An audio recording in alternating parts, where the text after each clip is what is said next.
Hi, I'm Coleman Hayes. And I'm Mark Kenton. Hello, welcome. How are you? Welcome to That's a Good Question, where we are in pursuit of the greatest question. Oh, okay. It's the greatest question now. That's what we're looking for. Yeah. Generally good questions. Good questions which lead to interesting conversations.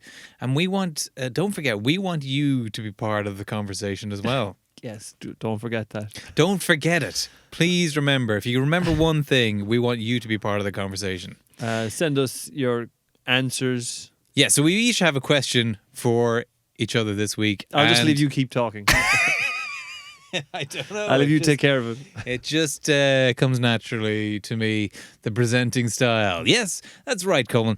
We each have a question for each other this week, and if you have an answer to either of these questions, please do send them to markandcoleman@gmail.com. And we'll read out some of those answers in a future episode, because that's fun. Mm-hmm. And even more importantly, here's a challenge for people this week, Coleman. Get ready. What are you looking for? Your bottle of water? Yeah. Yes. Okay, here's a challenge. It's there somewhere. Can you find it? I think I left it inside. It's fine. Though. Let's keep going. Okay, Jesus Christ. Here's the challenge for this week. He's going to die. Yeah. If you're at a party or if you're out at the pub or something this week and you're chatting to somebody, ask them one of these questions and then tell us their answer. Email us their answer. You can leave out their names if that makes it easier, just in case you. Yeah, or just in case you uncover a crime or murder or something. Yeah. Great. Let us tarry no further, and let's ask a question. Do you want to ask your question? Sure. Or will I ask mine? Great. I'll ask my question. Yes, I love it. So here's my question, Mark. What does success mean to you? Yeah, what does success mean to me? I mean, that's a big question, Colin. You're 47 now. Thank you. Yes, that's correct. I'm 47 now, and has that changed what success means to me over the years as well? Yeah, there's a little follow up. I mean, yeah, I guess success and all kinds of things. Are you talking about a specific field, or? I feel like you can interpret that in any way that you want. Yeah. I don't want to be specific as to what it means, because then it's me sort of putting limitations on the question. I'm like, no. What does success mean to you? And then like, what's coming into your brain when I ask you that? I guess all success. I guess, before the podcast, we were talking about the growth mindset. We were talking about the growth. Before this podcast, I didn't know what success was, and now I know, Coleman. This is success. We've done it. That wasn't a very successful high five, but it was good enough. Yeah. Before this episode of the podcast, earlier we were talking about the growth mindset, and I guess I used to think more of like, if I just get this one thing, then I will be successful. I will be complete. Yeah. But it's, there is no finishing line, as Jason Robards says in the film Parenthood. You ever seen Parenthood? No. You've never seen Parenthood? No. Maybe but I know Jason Robards. I know that actor. Yeah, you should watch Parenthood. It's a good film. Was that like made in the 70s, 1972 or something? No. 80s, maybe early 90s. Who's in Parenthood? Who's not in Parenthood? Everyone's in Parenthood? Everyone's in Parenthood. Get in, guys. It's a Ron Howard directed film. Steve Martin, I had his name there a second ago, and then it, your man from the Ghostbusters who quit acting. Dan Aykroyd, Bill Murray, Howard, No. Ramis. No. It'll come back to me. Diane Harold Wiest, Tom Hulce, whatever his name is, Jason Robards, Keanu Reeves. Keanu Reeves is in Joaquin Phoenix, or as he's titled in the credits, Leaf Phoenix. Oh, that's before he changed his name. Before he's a kid then. He was a kid. Yeah, he's a teenager who just won't stop wanking. Yeah. And what's the name of the woman? What? And wait. So wait. she But the related film to- is about. oh. It's obviously about parenthood. So Yeah, following this one fam. it's lots of stories interweaving. Oh, Mary Steenburgen. It's lots of stories interweaving about parenthood. And it's one big family. Jason Robards is the father, and then his kids are Steve Martin. Anyway, he says that there is no finishing Time line. waste. At one point, they're having a conversation. Totally worth it to get to this. To get to this.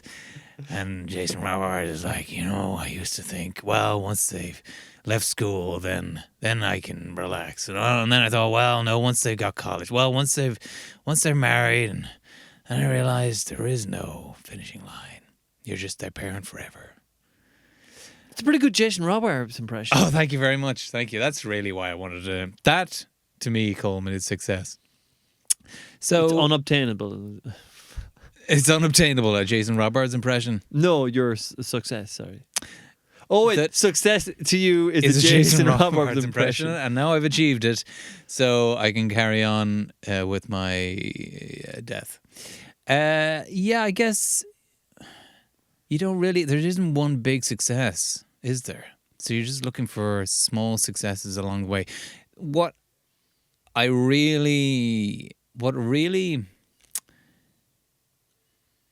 think what actually makes us far happier than success.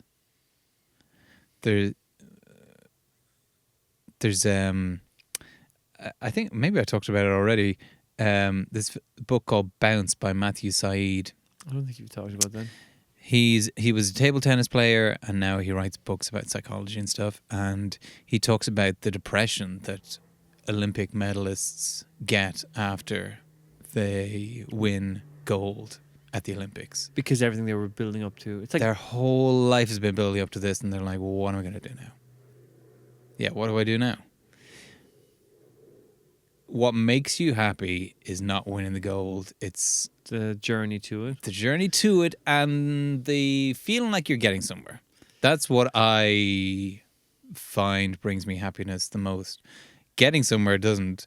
Feeling like you're getting somewhere, like just working towards something is like, oh yeah, or this, this could lead to success is the real success. Okay. Is that an answer? It's an answer. It's definitely an answer. It's a lot of answers. Yeah, you kind of weaved around ideas. Weaved around things. I want to make stuff. And so if I was more successful, as in if I had a bigger audience, that would be easier. So I would like that. Yeah, I don't know. So yeah, like. But sorry, go on. There's all kinds of things that I would like to do. I was chatting to an actor one time who I know a bit, friendly with, and he said, "Yeah, I always, ever since I was young, I just wanted to be famous. I just thought that would bring me happiness, and then I got it, and I was famous, and it didn't bring me any happiness." He was in a big TV show. Is he Irish? Yeah, and anyway, I won't say who it is, but it's nothing bad about him. Anyway, he said, so I got that fame and it didn't bring me any happiness, but now I'm still chasing it. He's still looking for the same thing. It's like he knows that it's not going to do anything. And he's that's wild. So I said to him, if I could have 100 people come and watch me do a live show on a Friday night every week for the rest of my life, that'd be amazing. That'd be an amazing success. But also, I would love to be in a big Hollywood film. It's the two things at once. Yeah, isn't it? It's like, yeah. I have this phrase. that I feel like is a really good phrase and I want to get it into something. I've tried to write it as a song, but anyway, maybe I'll put it into something. Famous for 15 people. In the future, everybody will be famous for 15 people. Do you know the Andy Warhol? Everyone's going to be famous for 15 minutes. Yeah. Well, don't try and be famous for 15 minutes. Try and be famous for 15 people. Oh, that's a good line. It is a good line, That's isn't a good line. it? Yeah. That's a great line. But like as in like you don't have to conquer the world. You can just that's what real conquer your life. Sort of yeah. But it's a good line. But you like, but you have these two.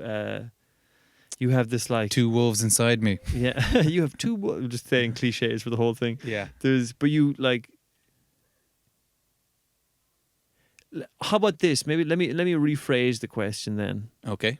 What would be the lowest bar that you would be like, that's success? Like for you, what would be the lowest bar? Like, so not because you were saying being a Hollywood film, but I guess I don't think of one success. Is that? Are you looking for one success? No, I'm asking what would be the low bar for you, Mark Kenton, to be like, I am successful, or maybe you believe it already. Well, I don't believe you that. Shouldn't. No. I'm joking. That is a joke.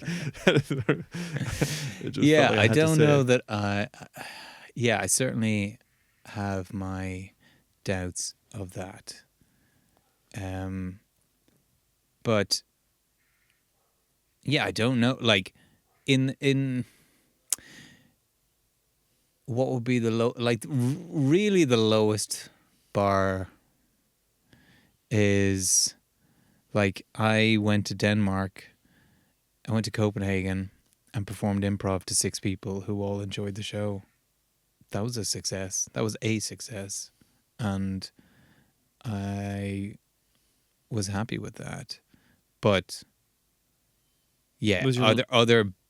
Yeah, there's lots of bigger things that I'd like to do. Like what? But I guess that's something to aim for, is like being happy with the successes that you have. But yeah, I'd love to be in a Hollywood film. I'd love to, like, ever since I was a kid, I wanted to have my own sitcom on TV.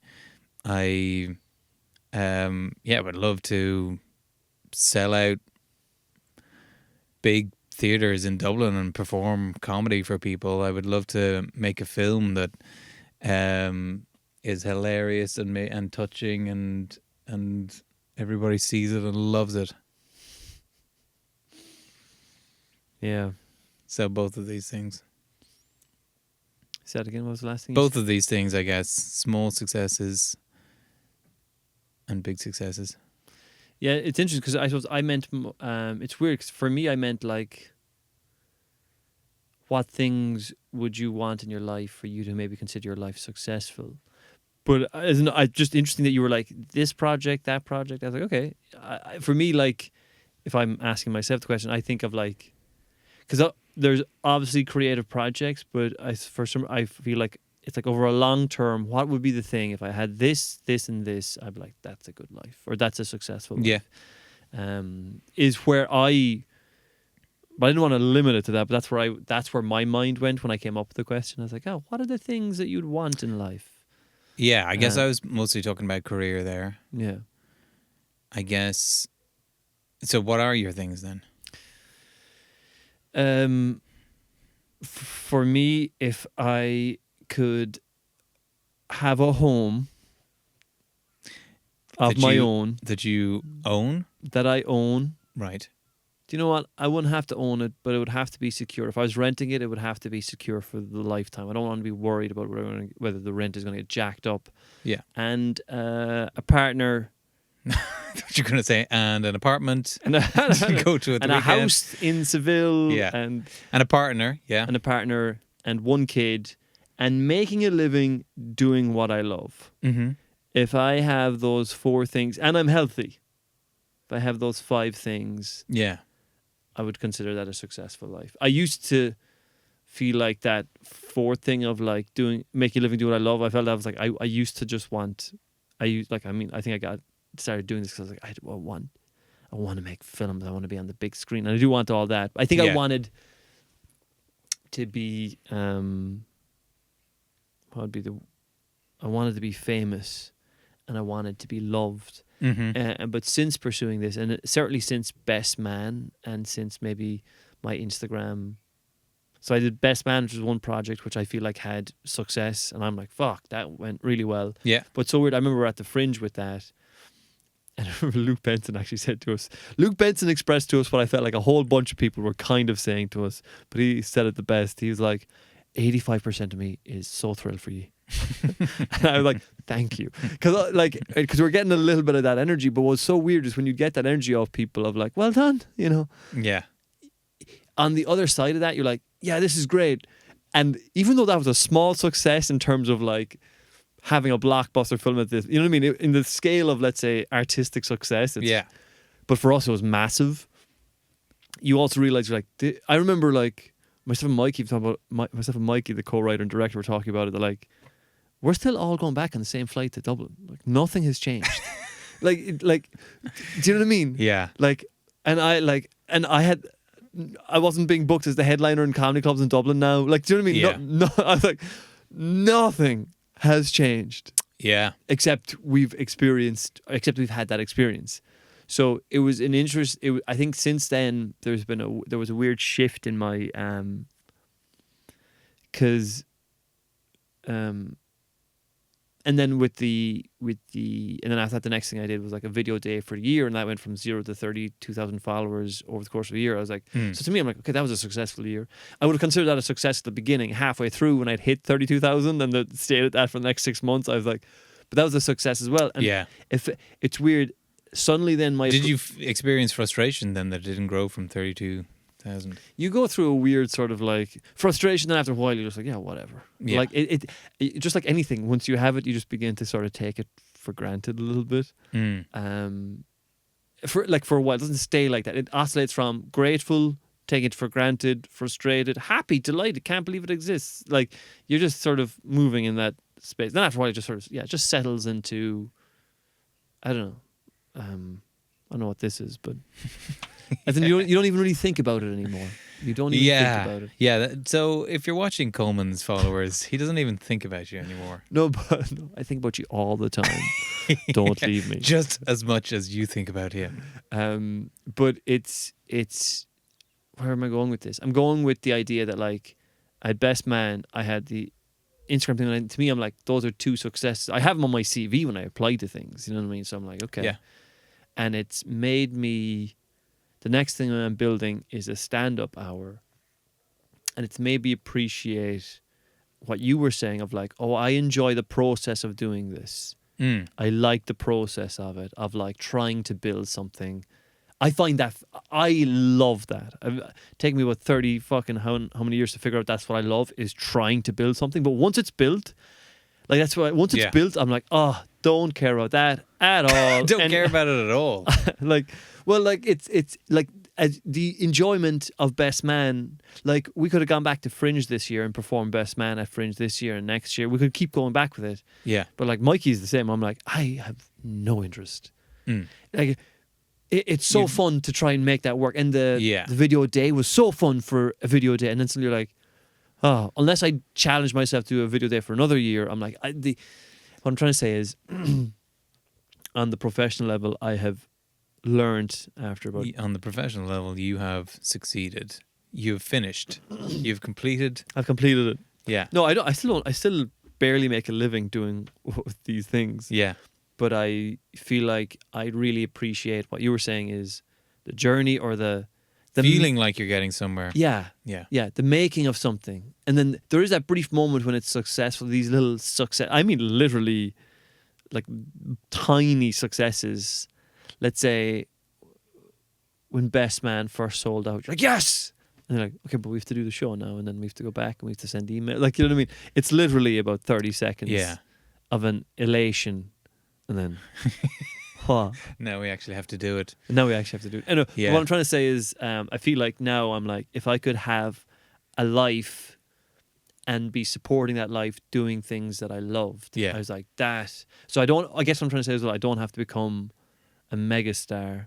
I wouldn't say no to it. There's a friend of mine who directs plays, and we discussed once, like, what are you thinking when the audience is coming in, because he's not on stage, and he's just like all he's thinking as he's watching, he's sitting in the back of the seats watching the audience coming in, he's like, no, get the fuck out of here, what the fuck are you doing, get the fuck out of here. Yeah. Just like, why are you doing this? Get out. Why would you come to this show? Why would you come? No, fuck. Now we're going to have to do this. Yeah. Yeah. That's, yeah. Yeah. I remember when I was making my short, Where Have You Been? I was so excited to make it, but then in the morning of, I remember being like terrified. I remember hoping one of the actors got sick. Yeah. Because I was like, then we don't have to do it, and it's not my fault. Like, as in, someone else, but like if everyone shows up, I'm like, oh, we actually have to make this thing. Yeah. Like, it was terrifying. Yeah. Yes. I hope we don't actually have to do this. Great. Well, time now for my question. Yes. What's your question? Have you ever invented anything? Yeah, something hit your mind straight away of what you've invented. No, it's. Yep. Yes, my mind went to something, but oh, you invented your own move. No, and it's not truly an invention. Yeah, it's more of a. I thought it was technique. I thought it was an invention. Oh, and then I did actually invent something later on. But tell me about what you thought you invented. So when I was really young, yeah. Have you ever played Crash Team Racing? No. Is it a computer game? It's a PS1 game. It was Crash Bandicoot. It was the PlayStation's answer to Mario Kart. Right. So you're Wait, racing. Is it related to Crash Bandicoot? Yeah, so it's Crash Bandicoot, and it was Crash Team. Oh, okay, right. The Crash Team are racing, and so it's CTR or Crash Team Racing. Okay, so it's like Mario Kart. The PlayStation's version. So you get weapons, you can fire at people, and you have to. Right. And I was and am to this day phenomenal at that game. Yeah. Like, I'm not kidding you. Yeah. I would destroy anyone. Yeah. Like, I'll tell you another story after this about, like, genuinely, I'm phenomenal at that game. Mm-hmm. You've already achieved success. There's three things on this world I want to do a bit of where I am truly, I think, the greatest on this planet at. Okay. And one of them is Crash Team Racing. What are the other two? That's for another day. Okay, all right.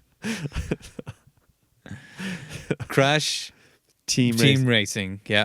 But I started playing it. What are the other characters? There's Coco Bandicoot. Bandicoot, yeah. There's Dr. Nitrous Oxide. Is that his name? Dr. Nitrous Oxide. That's terrible. That's not that a name. can't be a name. Then there's the big Dr. Nitro, sure. There's tiny Dr. Nitro, yeah. Or Nitro. Professor Cortex. Nitro? Neocortex is his name, sorry. Dr. Neocortex. Yeah. Dr. Neocortex. Yeah, and then there's Tiny Tiger, and there's a hippo guy. I hope he's just called the hippo guy. The hippo guy.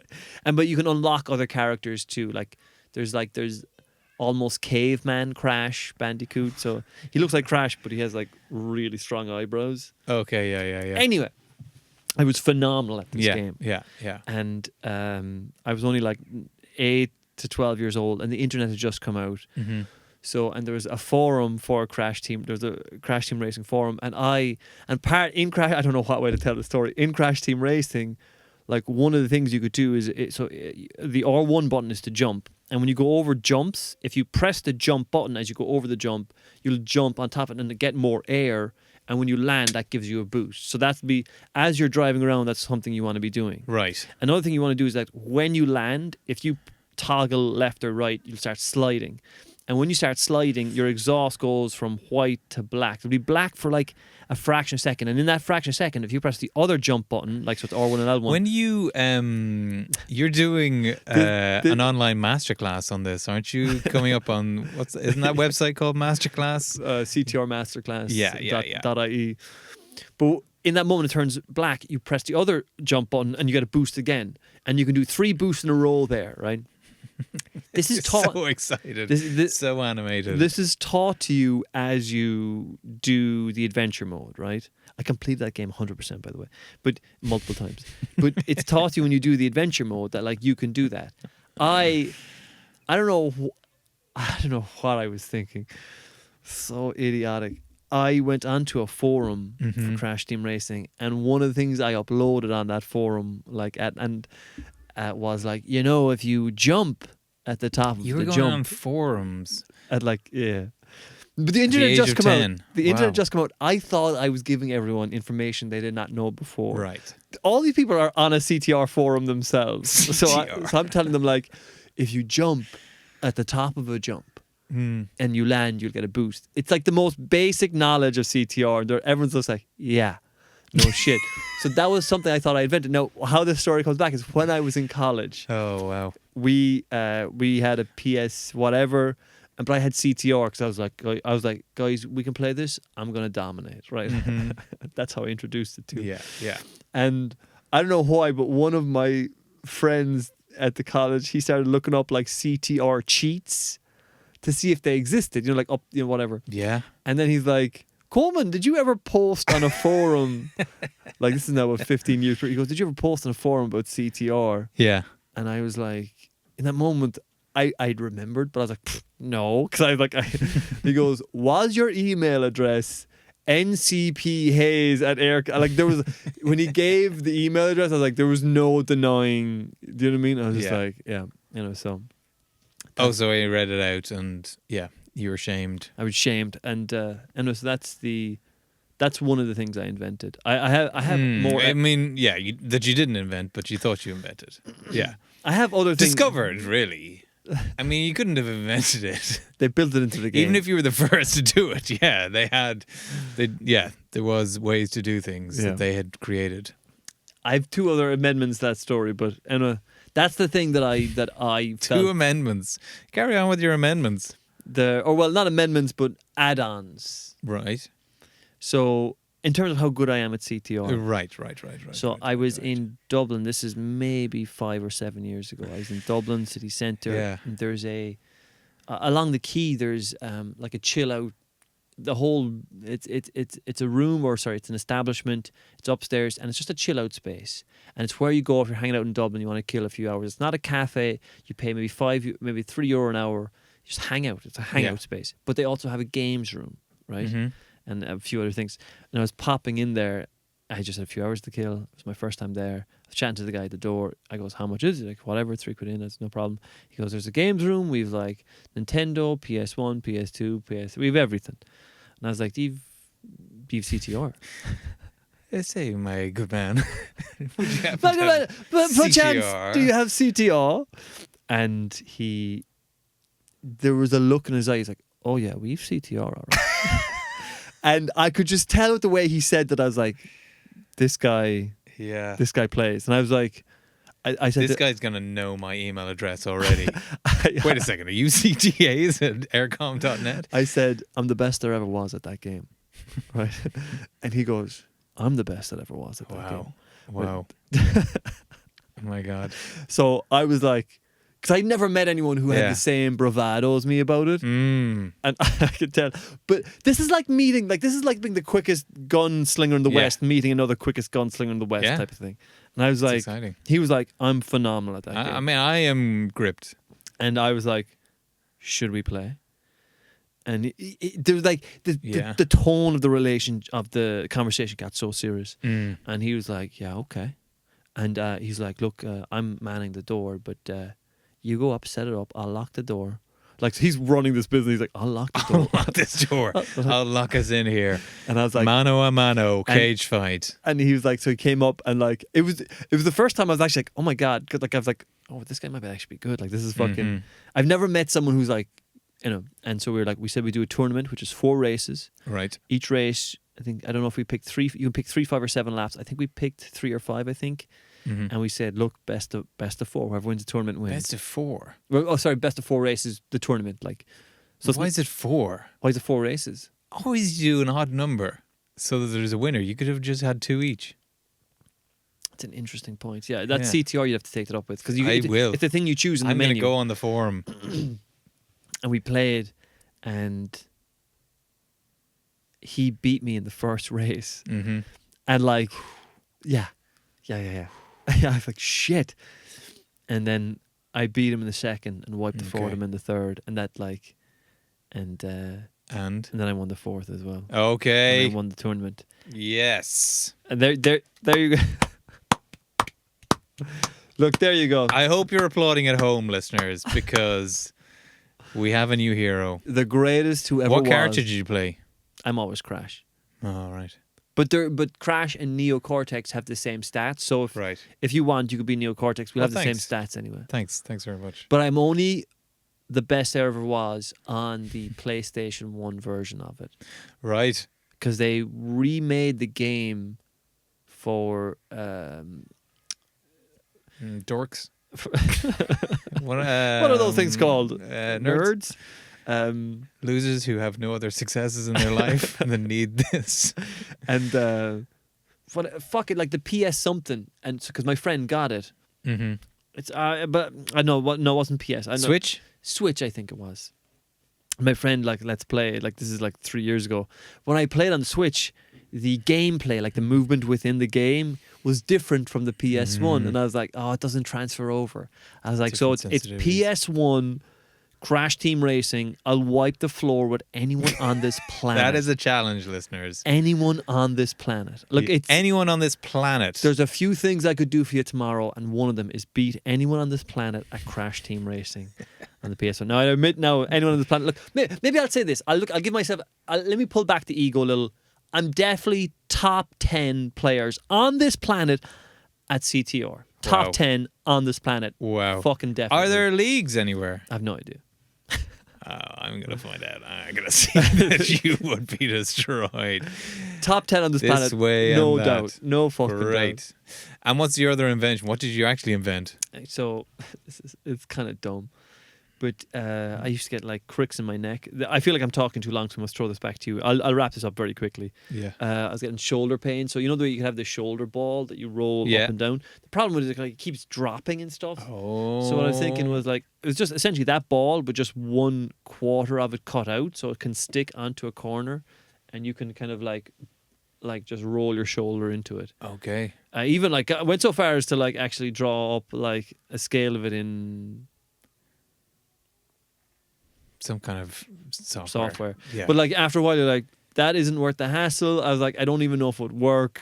Yeah, I don't know how to go about patenting or making or any of these things. You get into it because I was chatting to a friend of mine who does that type of stuff. He's like, he goes, once you've that made, you could send it.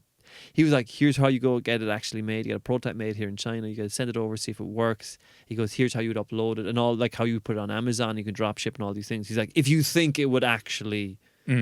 And I got to a point where I was like, is this really that good an idea? Like, I was spending time doing this. I'm like, is this really a good use of my time? A ball where anyone could just cut out 1/4 of it and be like, you know. Yeah. Anyway, that was the thing I invented. Let's throw this back to you. Very good. What did I invent? What did you invent? Well, 2 things. I invented a dish. A dish? It's called sweet potato, sweet potato. Sweet potato, sweet potato. Yeah. So it's... Just sweet potato twice? Nope. You didn't listen. Okay, say again. Sweet potato, sweet potato. Hold on. But you are saying the same. You are saying sweet twice and potato twice. No. Say it to me again. Sweet potato, sweet potato. Slow it down. Give me one word at a time. Swede. Okay. Potato. And sweet potato, boiled, mashed. It's delicious. You can use turnip instead of swede, but it doesn't sound as good. So you use sweet potato and mash them together. Swede, three elements. Swede, which is like a turnip. All right. You know, you're familiar with swedes? Swede, potatoes, and sweet potatoes. There's a tanginess to the swede, which... offsets the sweetness of... yeah, the sweet potato. It is delicious. Sweet potato, sweet potato. And it's got a great name. It does have a great name. I haven't made it in years, but... well, yeah. I don't often make it, but occasionally I will. How did you stumble across this? Just thought, fuck it.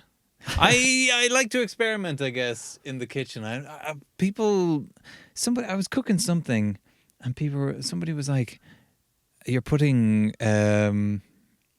what was I putting? I was putting leek in a stir fry," and they were like, "You're putting leek in a stir fry?" But that's not the rules. I was just like, who the fuck made up these rules? Well, they don't have that, and they don't have leeks in Asian cuisine or whatever it was. And it's like, you don't have to stick to these rules. Just experiment. Yeah. You know? So I thought maybe I'll put sweet potato into a mash together. And I did. And it was phenomenal. Great. It's great. I must try that. Sweet potato, sweet potato. Sweet potato. People have loved it. People do like it, yeah. Okay. I'll bring it to barbecues and stuff occasionally. Nice. Okay. Yeah. I put butter in. I wouldn't normally put milk in a mashed potatoes, but give it a go if you want. And what was the other thing you invented? The other thing I think I co-invented. Co-invented with someone else? With friends of mine from school. I don't know how many of us, 5 of us, 6 of us, who knows. We came up with this game, which we called the tennis ball game. We didn't even come up with a good name for it. And as far as I remember, yeah, it's just somebody had a tennis ball one day. This was in like fifth year of school. So we were 15, 16. And we were just in the field by the school, like one of the playing fields on the lunch break. And we came up with this game where you stand around in a circle, you hit the ball, somebody hits the ball up, somebody else hits it, and then on the third or more go, you can hit the ball at somebody else. Have you played with this with me? I haven't played with... Have you heard of this? We used to play hacky sack in school. Not hacky sack. No. You're hitting it at somebody. If you hit them, you get a point. Yeah. Oh, sorry. So hacky sack, you're just trying to keep it going, right? Sorry, no. How we used to play in school is okay. 1, 2, and on the third hit, you're allowed to grab it and fuck it at someone. Grab it? Like grab the hacky sack and like fuck it at someone. Yeah, well, you're not allowed to grab it in our version, but that is similar. And then, so let's say if we were playing... Sorry, I don't mean to interrupt. But carry on. Because maybe it's similar. Like, so let's say if there's 5 of us in a circle, it has to be kept up 3 times by 3 different people, and on the third time someone grab it, and if I throw it at you and I hit you, it's going to hurt, but you're down to 2 lives. If I get you 3 times, you're down to 0 lives. Then we have to put you against the wall, put your hands up against the wall with your back to us, and we each get a turn to throw the hacky sack at you, trying to hurt you. No, this is not the version we played. Right, okay. So it's a tennis ball we played. Now I play it with like one of those really light footballs, you know, the ones you get for like a euro. Yes. You bounce it 3 times. You can hit it at somebody. If you hit them on the body, you get a point. The person who hit it gets a point, right? So you're not subtracting lives. But you can also bounce it. So if you hit it at me and I hit it with my hand, you don't get a point. And if I hit somebody else, I get a point. So there's rebounds on it. And if you hit the person who is in the lead, you get 2 points. Anyway, this is a game that I think we invented. You don't think we invented it? No. As far as I remember, we all were like, "Oh yeah," and then you do this. I can't even remember how we came up with this game, but yeah. So you're hitting each other. You're getting points. We developed different tactics. Because usually when it's going to somebody and they have a clear shot on the third or more go, then everybody scatters. Yeah. But some people started noticing that like if you get in really close, they're just going to fire it over your head. So if the ball is coming to you and you're about to hit it, if I crouch down right beside you, then you're not going to be able to hit it at me because there's too much momentum. Like if you try and hit it down, you won't hit it down. You just fire it. So all these different tactics developed. But then Simon started just not even moving his hand. He would just let it touch off his hand and then it would just fall down and hit somebody beside them. Yeah, so we invented this game and then all the school was like, not like everybody wasn't like, you guys are legends. It was just like, what the fuck are you dorks doing? Yeah. And it was a great game. And we played one of the tennis ball, which fucking hurt. Similar to your hacky sack. Yeah, but you have to bounce it. You can't just grab it and hit it. But then, yeah, I saw one day I was walking through Trinity College and I saw these teenagers playing a similar game, and I was like, what the hell? How have they found out about our game? So I went, but they had to hit it to like 7 or 8 before you could actually hit it at somebody. It was like, this is a lot of bouncing it together before you actually get to it. So I actually went up and started talking to them like a maniac. I was like, how did you come up with this game? I think me and my friends invented this game. Where did you hear about this game? Did you learn it from one of my friends or somebody who learned it from them or any of that? Yeah. What did they say? No. I think somebody learned it at Scouts or something, I feel like it's a very common idea of a game, right? Keep something up and then hit each other. Right? I guess so. I don't know that I've... But of course, maybe, because like, I came to school after you. Maybe somehow it made its way down all to the way down to Cork. Who knows? And let's do it with a hacky sack. Maybe. I mean, anytime... It's not often. You're the only person who's ever come close to a game that's similar. I've never. But maybe we did get it. Maybe, who knows? Explained it to a lot of people, and they're like, "Oh, okay." No one's ever played it. Did you ever play Nods and Volley Red Ass? No. Is that another PS game? No. I'm so good at Nods and Volley Red Ass. I am unbelievable. I'm the best in the world at Nods and Volley Red Ass. No, is this more violence against each other? Yeah. But you're like, when you're 16, you're like, what's a game? How can we play a game so it's competitive, but where the end result is doing some kind of damage on one another? Yeah, because that's ultimately like on the end of the hacky sack thing. Like if we got you out, you 3 lives 2-1, and you're standing by the wall like that, and we all fought like. It's so much fun, and like some people used to be really good. Did you go to an all-boys school? No, I went to a mixed school. Wow. But they used to be really good at getting the hacky sack, and like there was one guy I remember he'd get all like the beads down and then scrumple up this spare bit so that it's as hard as it can be before he fucks And who did that guy end up killing in the end? He's in prison now. Yeah. But then we used to play I think we enjoyed that, but we're out of school, like we'd be the weekends and we'd be like, play Nods and Volley Red Ass. Nods and Volley Red Ass, yeah. So what Nods and Volley Red Ass is? Are we okay for time? Well, we need to quickly tell us what Nods and Volley Red Ass is. So Nods and Volley is where like you don't have enough players to play a full game of 5-a-side, but you might have like 6 players. So you do have 1 player in goal, and they have 3 lives. And if they go down to 0 lives, I'll tell you what happens to them. But if they and you can score goals, but it has to be a nod or a volley. It can't be like on the ground, so someone can cross the ball. Yeah, I played heads and volleys before. Yeah. And if you get 3 goals the red ass was not part of it. But if the goalkeeper catches a ball, they've gained up a life. If they're up to 3 lives and they catch a ball, whoever kicked that last one is in goal. That's how it kind of rotates. But if you're in goal and you leave in 3 nods or 3 volleys, you go down to 0. Then you get what's called red assed. So what happened is you'd have to turn around, put your hands on the goal. Everything pretty much ended up like that. And the ball we put down, and each player there will get a chance to absolutely rock the ball at your back, aiming for your ass primarily. And it was a vicious game. You pretty much added that to everything. Okay, have you ever played chess? Red ass. Red ass chess? We used to play. Do you ever play Switch? And we used to have Asses of Fire as the card game, so Switch the card game, right? And what we used to do is, so Switch the card game is there's one winner, but we always used to just keep playing it till the very last person is left, right? And it's like Uno for those who don't know. And like the very last person left would have to do what's it called? Jesus Christ! Asses of Fire. Yeah. So what we would do is... You guys definitely killed a tramp or something, did you? At some point. So anyway, we're just building up to it, and eventually Tony said, like, let's go and play this with a tramp, and when he loses, we'll just murder him. And we were all like, let's give it a go. Right, so what else did you do? So we would get a cat, right? We would take off a couple of its legs, and then it'd be really angry, and we'd stick it in a sleeping bag with whoever lost the game. I like the detail of that one.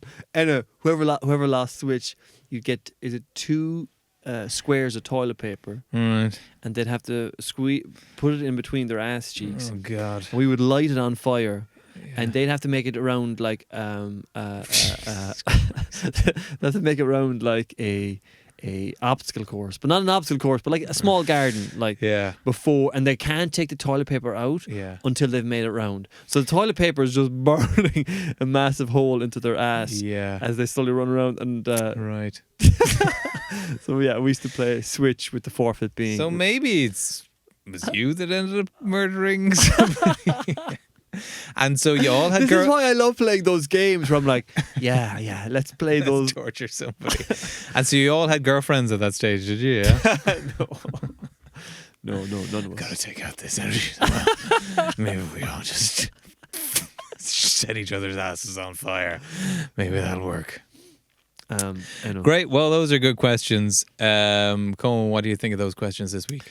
First, what do you think is success? What is success to you? Yeah, big question. I think it's a big question. I think it's interesting to see where people can go with that. Yes. And it led to talk about success and projects and successes so far. I like that question. I thought it brought up some fun. It brought some deeper, so it pushed the conversation. As we're saying this, as we're doing this now, I'm like, maybe we should do this after we get other people's answers. Maybe we should discuss the questions format point. Maybe we should discuss the questions after we get other people's answers, because then there's more things to feed off of. Is that good thinking? That is good thinking. However, I do have some bad news. I've got no answers. I've got no answers. I left it too late. Nobody. No one got back to me. I've got 2 answers. So okay, I'll get to these now. So my question was: have you ever invented anything? And I got. I got 3 answers actually. And I got 3 people to answer, 2 answers from one person. Sorry. Okay. So Mike says, I invented a game called Spear Darts where you played darts and someone with a spear tried to whack them out of the air. Sounds like a fun game. Also, my dad believes that he invented... Wait, give me Spear Darts again? You're playing darts, but somebody has a spear somehow and they're trying to whack the darts as you're throwing them at the board.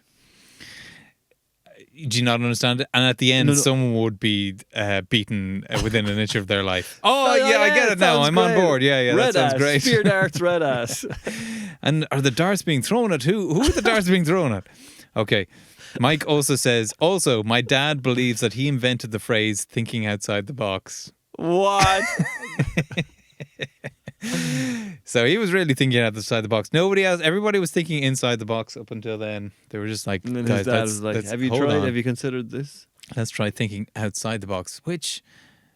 Where does that phrase come from? It doesn't really make sense. Does it? Let's think outside the box. Yeah. Why are we all... what's the box? Yeah, what is the box? Is there a thinking box? Are we all in the thinking box? Let's think outside the box. Let's get outside the thinking box and think outside of the box. I suppose, you know what, I feel like I could actually make a good argument for it. I feel like the box, because it's rectangular, it's square, it's very normal, it's 90 degrees. Let's think outside... of the right angles. Let's could be. You know what I mean? Let's bring some curves into this. Let's bring some curves in, guys. Okay. Sean says I invented the phrase sun panic for when the sun shines in Ireland and you suddenly change your schedule plans to do more sun related stuff. Sun panic. We're all saying sun panic all the time. Well, that was invented by Sean. Similar to thinking outside the box. And Paul says, in my school, my friends and I invented a game called Chunky. You built a Jenga tower, then maybe Paul went to the same school as you. In school, my friends and I invented a game called Chunky. You built a Jenga tower, then aggressively knocked it over and had to run around grabbing the blocks and throwing them at each other. I have no idea what the win condition was. I say a phrase that I don't know if I invented it. Like, let's mosey on. No, you didn't invent that. Yeah, okay. I could look up thinking outside the box. Or you could look it up at the same time. Thinking outside the box. Talk while I'm doing this, Coleman. We can't both be on our phones. Sorry. Okay, you just say sorry and then that'll be all right. Okay, well, it's dead silence. Thinking. Okay, sorry. Yeah, you look. What are you doing? You trying to do the exact same thing that I was doing? Jesus Christ! The phrase "thinking outside the box" originated from the 9 dots puzzle. The 9 dots. Well, this is what AI says, which challenges individuals to connect 9 dots arranged in a square using 4 straight lines without lifting the pencil. Okay, so yeah, it's a bit of a little puzzle.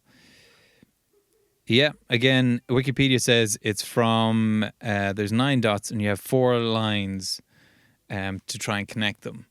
And you have to push, if you keep the lines within those 4 dots, you won't be able to do it, but you have to push the lines beyond the dots and then come back, and then you can connect all the dots. Okay. So maybe Mike's dad also invented that game, and then he came up with thinking outside the box. Welcome, and now what do you think of those questions? After we've heard those answers. I think the success one pushed the conversation a little deeper. It was deep. And sort of maybe into sort of... It's a big question. It is a big question. Yeah. Would you ask somebody that at a party? No, fuck no. Fuck no, okay. I think it's too heavy a question. But I think if you know someone, you're like, hey, can I ask you a question? Can I ask you a... It feels like something a psychiatrist or a therapist or somebody would say to you. Yeah. Yeah. It'd be interesting to see what people would answer, though. Just to see what would come up from it. Yeah. Because like I didn't give you any... I wonder what's the craziest answer anybody would say. Get away with murder. Yeah. If I could kill someone and not get away with it. Yeah. But then I liked your one, what have you invented? Because that felt like, this is such a fun topic. I feel like, yeah, we all have, and because it's going to be something original, you can't just say I invented cheese. Yeah. It's, everyone's got something that I invented, usually in childhood. Probably. Yeah. Here's something I did that no one else did. Yeah. Yeah. So, interesting. Cool. Well, those are our questions for this week. Do send us answers if you invented something, or if you have a picture of success, then send us an answer to markandcoleman@gmail.com and ask somebody at a party, particularly the invention one. I think if you meet somebody at a party, say, have you ever invented anything? And then I'm sure you'll get a good response. And then let us know what that response was. And then let us know that response. And you can rate this podcast and review it and stuff like that. Get the word out there, share it, things like that. Yeah. Yeah. Please do that. Please do that. Do we want to do plugs? Of Coleman, sure, work away. Coleman has stand-up shows on Wednesdays and Thursdays in the Black Sheep and Barrua. Wednesdays on the Black Sheep. Look for them. Yeah. And maybe Autocrept have a show coming up. Try and find Autocrept on, just guess how it's spelled from what I just said there. We're doing an improv show on the 1st of June. And yeah, that's it for this week. Until next time. Something? That's a good question. Until next time. Yeah, good. Until next time, keep questioning.